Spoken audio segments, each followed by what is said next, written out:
Breaking right now, police have at least one person in custody after two crashes in two different counties. The First Alert breaking news tracker is at the Rockdale County Sheriff's Office right now. Atlanta News First Don Shipman has details on what we know so far. Good morning, Don. Good morning to both of you. Yeah, we know two crashes here, one happening here in Rockdale County and then the other happening in DeKalb County. And in both cases, authorities are saying that it's young people driving recklessly. Take a look at the scene right here because you can see a lot of police on the scene, all of those blue flashing lights right there.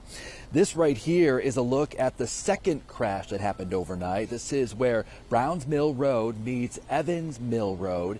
This crash happening earlier as well. This one in Rockdale County. This is on Union Church Road. Now at this crash, we could see at least one person being taken into custody. Not clear at this point if any charges were lodged against her. Right now, police are not calling this street racing, only reckless driving. But either way, a Metro Atlanta mom knows the impact of driving too fast. She just laid to rest her daughter yesterday after she was hit by someone racing down I-20. She got ran over several times, and I couldn't even have a regular closed casket like everybody else because of the fact that she was in pieces.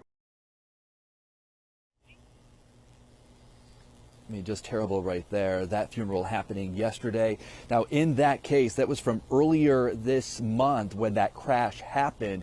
They still don't have a driver in custody. They're still in search of that driver.